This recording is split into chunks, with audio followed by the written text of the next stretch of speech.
चला, तर मग पाहूयात शेकडेवारी नेमकी काय आहे? शेकडेवारीचा जो भाग आहे तो मागच्या काही दिवसापासून आपण पाहत आहोत. पण मधल्या या 2-3 दिवसाच्या सुट्टीनंतर अ, बघा मी तसे काही एम-सी-क्यूज बी दिले होते याचे बुद्धिमत्तेचे सॉल्व्ह करायला सुट्टीमध्ये. तर तो भाग आपण पुढे पाहू. तर तो कंटिन्यू करू वाटलंच तर.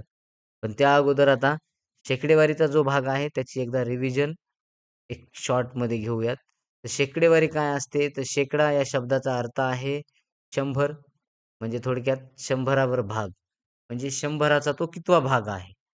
म्हणजे त्याला इंग्लिशमध्ये पर्सेंटेज म्हणतात and percentage means what? It is out of 100 म्हणजे 100 पैकी किती? थोडक्यात कोणतीही गोष्ट असू द्या. समजा मी म्हणलो थोडक्यात हे आहेत समजा थोडक्यात अ, 120 मग 120 हा नंबर आहे. मग 100 पैकी किती? बघा. आता आपल्याला हे प्रत्येक वेळेला काढता आलं पाहिजे. 120 आहे. पण मग 100 पैकी किती? किती असेल बरं? मग अशा वेळेला आपल्याला काढताना नेमकं कसं काढायचं? हे समजलं पाहिजे. लक्षात घ्या. म्हणजे याचा अर्थ असा असतो, की जर समजा 120 आहेत हे 120 आहेत. मग हे 100 पैकी किती असतील? तर आपण ज्या वेळेला घेत असतो, आपल्याला एक गोष्ट लक्षात घ्यायची आहे. म्हणजे हे आपल्याला पूर्ण 120 दिसतायत. परंतु हे किती पैकी आहेत मग हे आपल्याला शोधणे आणि मग 100 पैकी किती आपल्याला लगेच मिळतात. समजा मी म्हटलं, की हेच इथं समजा थोडक्यात 200 आहेत आणि म्हणजे ह्या 200 पैकी हे 120 आहेत. मग हे 120 जर 200 पैकी असतील, तर 100 पैकी किती? मग आता आपल्याला काय करायचं आहे? बघा 120 हा इथे लिहून घ्या. त्यानंतर आपल्याला काय करायचंय? इंटू 100 करावं लागेल आणि मग भागिले किती पैकी आहे? ते 200 पैकी आहे. मग हे 2 झिरो, हे 2 झिरो कॅन्सल होतील आणि मग हे 2 वन जा 2 आणि 2 टू जा 2 सिक्स जा 12 आणि हा 0 इथे.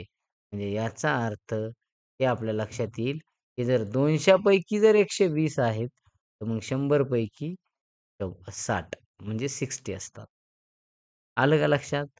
हे असं आपल्याला समजतं. Yes. Yeah. म्हणजे यावरून आपल्याला पुढे जायचं असतं. यावरून आपण समजून घ्यायचंय. हेच जर समजा मी म्हटलं 120 आहेत, परंतु 100 पैकी किती? पण किती पैकी 120 आहेत? ते समजा जर 300 पैकी असतील, तर मग 120 इंटू 100 अपॉन 300 मग हे 2 झिरो परत कॅन्सल. 3 वन जा 3, 3 फोर जा 12 हा 0 इथे. मग ॲन्सर 40 म्हणजे जर 300 मधून 300 पैकी 120 असेल, तर मग 100 पैकी 40 असतं. म्हणजे एका 100ला बघा ना तुम्ही एका 100ला 40, दुसऱ्या 100ला 40 आणि अशा तिसऱ्या 100ला 40. बघा किती होतात हे? 120च होतात. म्हणजे याचा अर्थ 3 100साठी म्हणजे 300साठी ते झाले 120 तर मग 100साठी झाले 40. ही शेकडेवारी आहे. शेकडेवारी म्हणजे काही वेगळं काही नाही. लक्षात घ्या. शेकडेवारी म्हणजे दुसरी काही नाही. शेकडेवारी म्हणजे हाच भाग. तर शेकडेवारीचं जे चिन्ह आहे, ते या पद्धतीनं असतं. ते आपण समजून घ्या. बघा, हे काय आहे? या पद्धतीने. आता मग 25% म्हणजे 100 मधून किती? तर आपल्याला माहिती नाहीत. समजा काढायचेत आपल्याला. 25% आहेत. मग हे किती? थोडक्यात 100 पैकी किती? तर मग असं ज्यावेळेला काढायचं असेल, त्यावेळेला टक्के तुम्हाला दिलेले असतील आणि त्याचे याचे 100 मधून किती आहेत? म्हणजे थोडक्यात तर त्यावेळेला काय करायचं? हे 25 जशास तसे लिहा. पण या टक्क्याच्या जाग्यावरती 1/100 लिहावं लागेल. सर स्क्रीन दिसत नाही. दिसेल. नेटवर्क कमी जास्त असेल. बघा आता. मग 25. 25 वन जा 25 and 25 फोर जा 100 म्हणजे त्याचं फ्रॅक्शनमध्ये आलं 2/4. 1/4 मग 1/4 हे आपल्या अंकामध्ये असतं 25%. म्हणजेच ते असतात 100 पैकी 25. समजलं का आता? हे अशा पद्धतीनं आहे. काय वेगळं नाहीये. आता बघा फ्रॅक्शनचं रूपांतर म्हणजे पर्सेंटेजचं रूपांतर आपण आत्ता पाहिले.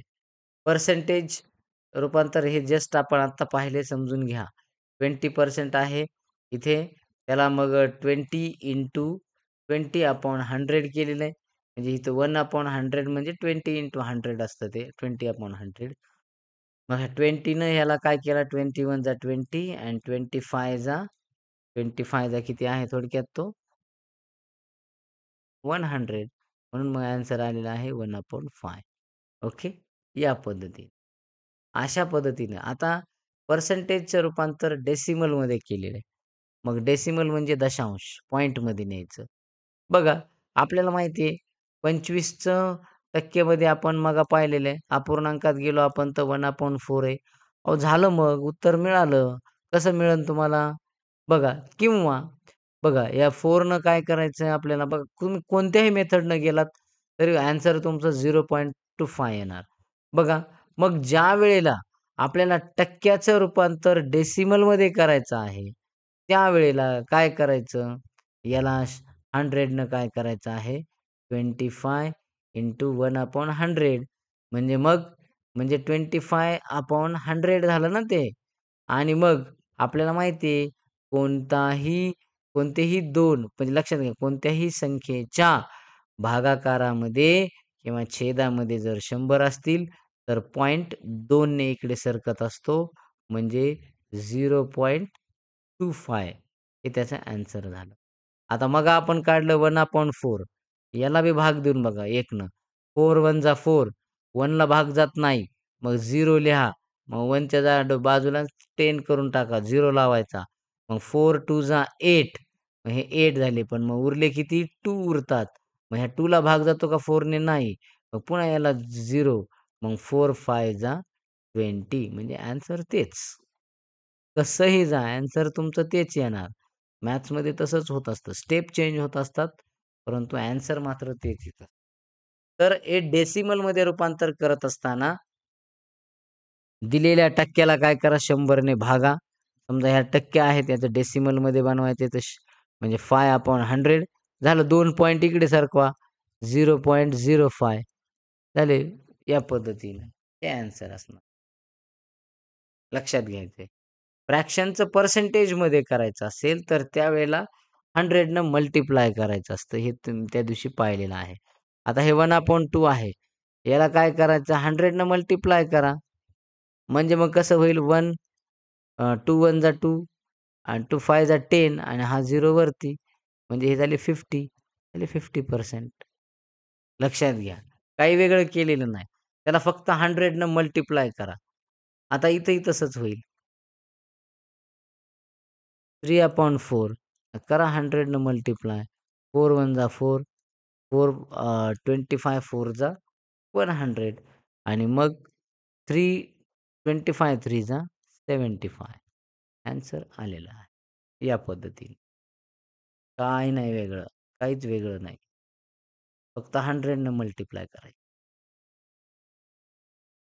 आता शेकडेवारीचं जे सूत्र असतं शेकडेवारी काढण्याचं हे आपल्याला या ठिकाणी इथं स्पष्ट दिसत नाही जरा. हे थोडंसं चेंज आलेलं आहे. म्हणजे इथं काय करायचंय तर ते सूत्र या ठिकाणी सांगतो मी तुम्हाला. म्हणजे इथं पर्सेंटेज काढण्यासाठी कधीही लक्षात घ्यायचं. सूत्र मी इथं लिहून देतो. ते सूत्र तुम्ही लक्षात ठेवा. सूत्र असतं लक्षात घ्या शेकडेवारी किंवा टक्केवारी. टक्केवारी, शेकडेवारी एकच हां. बरोबर. काय असेल मग? तर ती असते बघा भाग, भाग म्हणजे त्याचे पार्ट. किती भाग? भाग गुणिले 100 भागिले एकूण. लक्षात घ्या. म्हणजे एकूण भाग. म्हणजे थोडक्यात एकूण. म्हणजे इथं जर आपल्याला टक्केवारी काढायची असली, आता मार्क्सनुसार सांगतो मी तुम्हाला. आपल्याला समजा आपल्याला टक्केवारी काढायची शाळेतल्या मुलांची. समजा थोडक्यात. तुमच्याच वर्गातली घेऊ आपण. उदाहरण घेऊ. समजा आता तुम्हाला 5 सब्जेक्ट्स आहेत. त्याच्यामध्ये आपण असं इथे लिहूयात आता इंग्लिश आहे, मराठी आहे, बरोबर? मॅथ्स आहे, त्यानंतर सायन्स आहे, बरोबर? हिंदी. आणि पण एक कोणताही घेऊयात हिंदी. ओके. हिंदी एक घेतला. याला 100 मार्क्स आहेत, याला 100 मार्क्स आहेत, याला 100, याला 100 आणि याला 100 असे एकूण 100चा पेपर आहे. याच्यापैकी तुम्हाला पडले समजा इथे 85 पडले, इथे तुम्हाला 80 मिळाले, इथे पुन्हा 80 पडले, इथे 85 आणि थोडक्यात इथे मिळाले तुम्हाला 90 आपण असं म्हणूयात. आता मग काय करायचं? बघा हां, लक्षात घ्या. एकूण भाग म्हणजे एकूण खालचा जो भाग आहे ना एकूण. एकूण किती 100, 200, 300, 400, 500 लिहा 500 खाली. एकूण म्हणजे एकूण गुण. बरोबर का नाही? मग आता भाग म्हणजे काय? मिळालेले गुण. किती भाग? याच्यापैकी किती? च्या पैकी. बरोबर ना? म्हणजे त्यांची ॲडिशन करायची टोटल.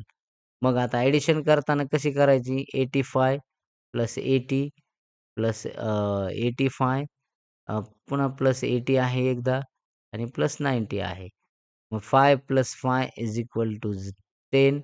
1 कॅरी येणार आणि मग आता 1, 8, 9 आपण डायरेक्ट 8, 8 न करूयात. 8, 8, 8, 8 हे झाले 34 बरोबर आणि हे 34 आणि 1 हा 39 सॉरी 33 30 बघा 84. 84. 84 कसं येईल? बघा, बघा 8 8 4 जा 32 सर आन्सर. 32 आणि हा 1 33 आन्सर आहे सर. आन्सर का? हां, नाही आन्सर मिळेल ना. बिलकुल. मग आता 33 आणि हे 9 किती झाले? 42. 42. येस, मग हे 420 झाले. मग हे 420 इंटू 100. मग हे 2 झिरो कॅन्सल, हे 2 झिरो कॅन्सल. मग आता इथं 5 न काय करा याला भाग द्या. 84. 5 5 8 जा 40 उरले किती? याच्यावरचे 2 उरतात. बरोबर? आणि मग ते इकडे बाजूला घ्यायचे आणि मग पुन्हा 5 4 जा 20 84. म्हणजे 84 84. म्हणजे पर्सेंटेज किती मिळालं? 84. 84. हे कळालं का? मग संपला. आता सगळाच भाग कळाला मग तुम्हाला. वेगळं काही नाही याच्यात. आता हे बघा लक्षात घ्या. आता एका वर्गात आता काही इथं उदाहरणं आहेत इथं दिलेले. एका वर्गात 40 विद्यार्थी आहेत आणि त्यात 10 मुली आहेत. आता मुलींचं पर्सेंटेज काढायचंय. 40चे बघा लक्षात घ्या. 40च्या समजा 10 मुली इथं. तर ह्यांचं पर्सेंटेज काढायचंय. तर मग मुली एकूण किती इथं 10 आहेत. विद्यार्थी किती 40 आहेत. म्हणजे 10 गुणिले 100 भागिले 40. हे 0 कॅन्सल, हे 0 कॅन्सल. मग किती होणार? आता इथं 2 न इथं भाग द्यायचा. 2 2 जा 4, 2 5 जा 25. 10 आणि पुन्हा इथं 2 1 जा 2 1 जा 2 इथं पुन्हा 2 5 जा 25%. 10 आणि मग इथं 5 इंटू 5 आन्सर आलं 25 म्हणजे हे झालं 25%. 25% झालं 10 मुलींचं. आता समजलं? मग हे पर्सेंटेज किंवा हे शेकडेवारी शिकायची कशासाठी? तर हे नफा तोटा शिकतो याच्यातून आपण. त्याच्यानंतर इंटरेस्ट व्याज म्हणजे सरळ व्याज आहे. मग हे बँकेमधलं जे इंटरेस्ट असतं, व्याजदर असतात, सरळ व्याज, त्यानंतर चक्रवाढ व्याज म्हणजे हे शिकण्यासाठी आपल्याला हे कामाला येणार आहे. त्यानंतर नफा तोटा तर आहेत. परीक्षेतले गुण तुम्हाला स्वतः आता काढता येणार आहेत तुम्हाला यावेळेस. स्वतःला आपल्याला किती मार्क्स पडले. पॉप्युलेशन अँड सर्व्हेज आपल्याला सर लोकसंख्या मला येतंय. त्याचं टक्केवारी काढता येऊ शकते. त्यानंतर सवलत व किंमत, डिस्काउंट काढता येऊ शकतं आणि एखाद्या वस्तूला किती समजा एवढ्या-एवढ्या पैशांची वस्तू आहे, तिचं डिस्काउंट किती असेल ते. आता दिलेल्या संख्येचं आपल्याला टक्केवारी काढायची आहे. समजा बघा 200चे 25% मग काय करायचे 200 लिहा गुणिले मग त्याची जेवढी टक्केवारी असेल ती समोर लिहायची भागिले 100 करायचं. हे मात्र विसरायचं नाही. मग हे 2 शून्य कॅन्सल होणार. हे 2 शून्य कॅन्सल होणार. या दोघांचा मल्टिप्लिकेशन 25 टू जा 50 म्हणजे 200चे 25% म्हणजे किती झाले ते 50. ठीक आहे. बघा तुम्ही लक्षात येईल मग. म्हणजे 100ला 25 म्हणल्यावर 200ला 50 व्हायलाच पाहिजेत. येस, अशा पद्धतीनं. आता पुढे 10% हे 80चे 10%. मी तुम्हाला त्या दिवशी सांगितलं होतं, कोणत्याही अंकाचे जर 10% काढायचे असतील तर त्याला 10 ने भाग द्यायचा डायरेक्ट. मग ह्याला 10 ने भाग देऊ शॉर्टकटमध्ये. उत्तर येणार 8. म्हणजे हे झाले किती? 80चे 10% म्हणजे 8. 80 रुपयाचे 10% म्हणजे 8 रुपये. आता 600चे 50%. 600चे 50% डायरेक्ट म्हटलं की अर्धे करायचे असतात. म्हणजे ह्या संख्येला डायरेक्ट डिवायडेड बाय 2 न करायचं. म्हणजे हे झाले 300. लक्षात घ्या. शॉर्टकट बी लक्षात ठेवायचा की 50% म्हणजे काय करायचं? अर्धे करायचे. हां, ठीक आहे. 10% म्हणजे की त्याला 10 ने भागायचं. या पद्धतीनं करायचं. आता इथं बघा, प्रश्न आहे एका वर्गात 50 विद्यार्थी आहेत. असू द्या. त्यानंतर त्यात 30 मुले आहेत. मग मुलांची टक्केवारी. आता 50 पैकी 30 म्हणजे थोडक्यात आपल्याला काय करायचे 50 पैकी 30 सूत्र वापरायचे. हे 0 इकडे गेलं, हे 0 इकडे गेलं. झालं 5 त्रिक 15. आलं उत्तर. म्हणजे या 50. पद्धतीने 15. हां. एका पुस्तकाची किंमत. बघा इथं एका पुस्तकाची किंमत आहे 500 म्हणजे ₹500. त्यावर 10% सूट मिळाली. अहो 500चे 10% सूट म्हणजे मगा सांगितलं 10 कट करून टाका. म्हणजे ₹50. तर सूट किती मिळाली? सूट मिळाली 50, ₹50 आणि मग ते आता प्रश्न आपल्याला फिरवला. पुस्तक कितीला मिळालं? तर मग 500तून ₹50 वजा करावे लागतील. म्हणजे ते ₹50 जर वजा केले, तर पुस्तक मिळेल आपल्याला ₹450 ला. हे लक्षात घ्या. सूट मिळाली 50% म्हणजे ₹50. हां, आता हे एम-सी-क्यूज क्वेश्चन आहेत, जे आपण सॉल्व्ह केलेले आहेत. फक्त वर्ड इक्वेशन घेऊयात आता. बघा 100 पैकी 45 तर 45 100 पैकी किती लक्षात घ्या, कधी लक्षात घ्यायचं. 100 पैकी जेवढे सांगितले ना तुम्हाला, समजा तुम्हाला म्हणलं 100 पैकी 45 तर मग टक्केवारी. तर टक्केवारी बी तेवढीच येत असते, एवढं लक्षात घ्यायचं कधी बी. जर 100 पैकी विचारलं असलं तर हां. समजा तुम्हाला म्हणलं 100 पैकी समजा थोडक्यात 100 पैकी 30 थोडक्यात. तर त्याची टक्केवारी किती? तर 30च टक्के येत असतात. त्याला वेळ घालत बसवायचं नाही. म्हणजे परीक्षेत असंच म्हणजे आपल्याला टाईम वेस्ट होतो आपला हां. आता आपण काय करू अ, काही क्वेश्चन या ठिकाणी एम-सी-क्यूजचे आहेत थोडे ते एक घेऊयात. ठीक आहे. म्हणजे तुमच्या लक्षात येईल मग आपल्याला नेमकं काय करायचंय. चला आणि मग थांबूयात. शेकडेवारीचे काही एम-सी-क्यूज या ठिकाणी पाहायला मिळतात. तर बघा आता तुम्ही नोटबुक घेऊन बसा बाजूला म्हणजे तुम्ही क्विक काढा. 40 विद्यार्थ्यांपैकी 20 विद्यार्थी मुली आहेत, तर मुलींची शेकडेवारी. मी तर लगेच सांगेन आता पटकन. 20. नाही 20 नाही येणार. एकूण पैकी ऐका कधी लक्षात घ्या, एकूण पैकी जर अर्धे असतील, तर त्यांची जर टक्केवारी विचारली तर ती कधी 50% येत असते. 40 आहेत ना त्याच्यापैकी 20 आहेत. 50 शॉर्टकट सूत्रानं जाऊ आपले.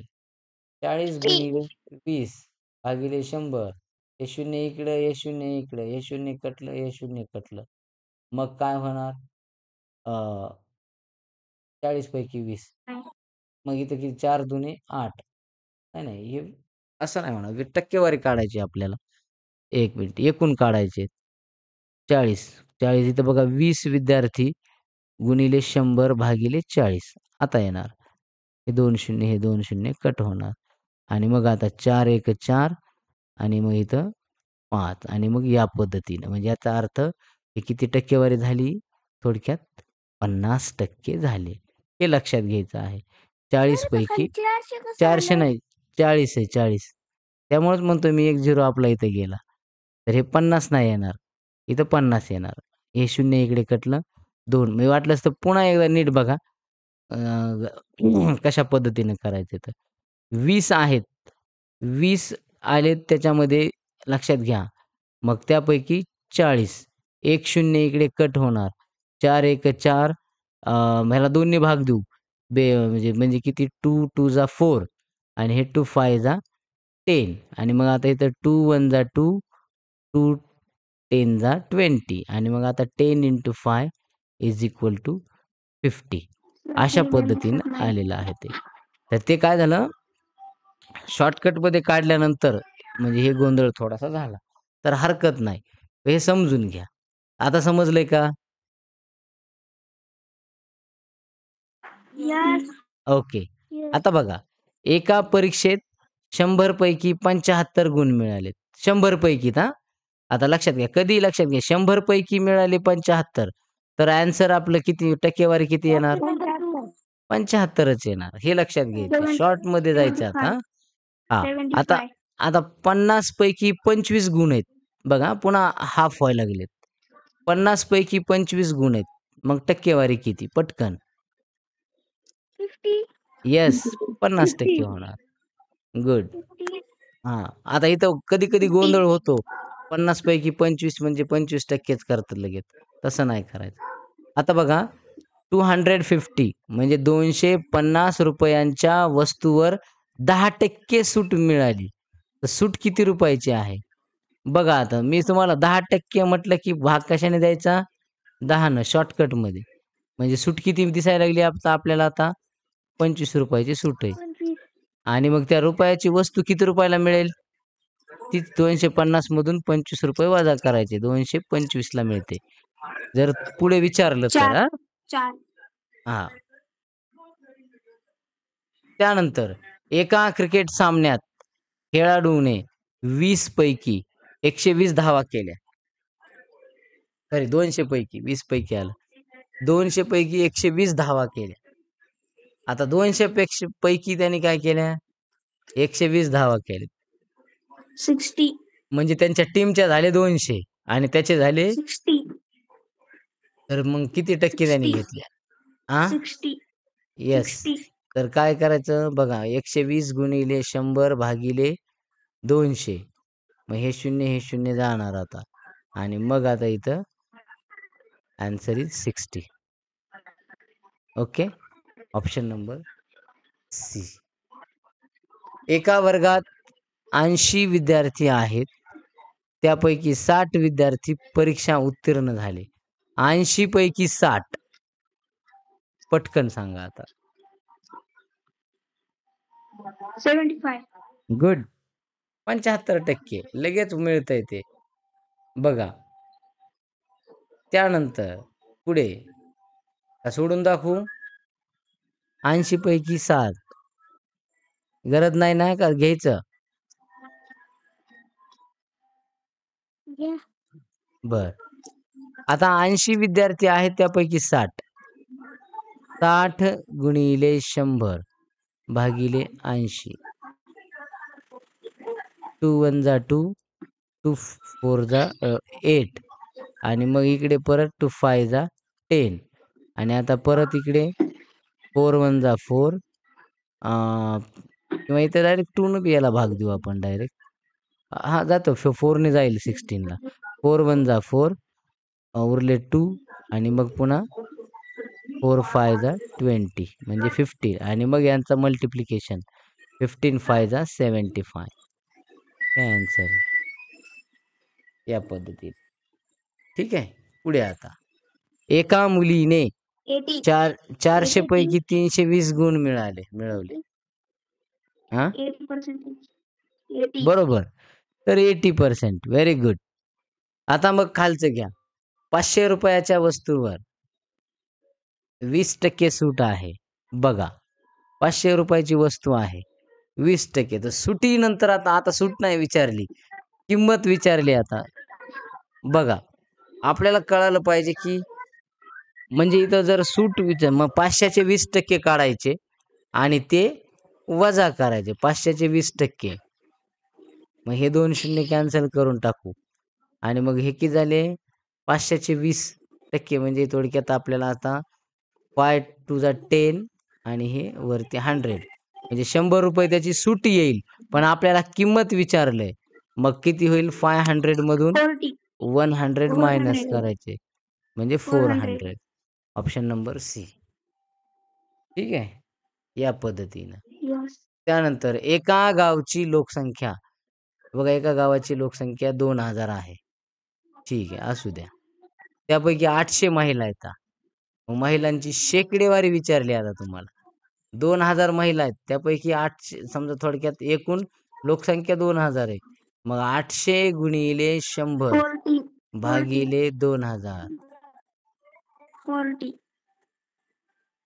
हे 2 शून्य कॅन्सल, हे इकडचं 0 हे 0 कॅन्सल. 2 4 40. 40% हे त्याचं आन्सर. तर सर्वांना समजलंय का मग आता? Yes. गुड. तर अशा प्रकारे ही टक्केवारी आणि किंवा याला शेकडेवारी असं आपण म्हणत असतो. तर एकदम पहिल्यापासून ते आता शेवटपर्यंत कंटिन्यू आपण हा भाग या ठिकाणी घेतलेला आहे.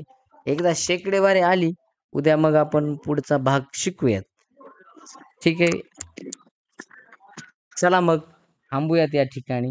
Thank so much. Good night. होमवर्कमध्ये मात्र मी असे 20 क्वेश्चन्स टाकतो सॉल्व्ह करायला तुम्हाला. ते सॉल्व्ह करा. Okay, good night. Thank Good night, sir.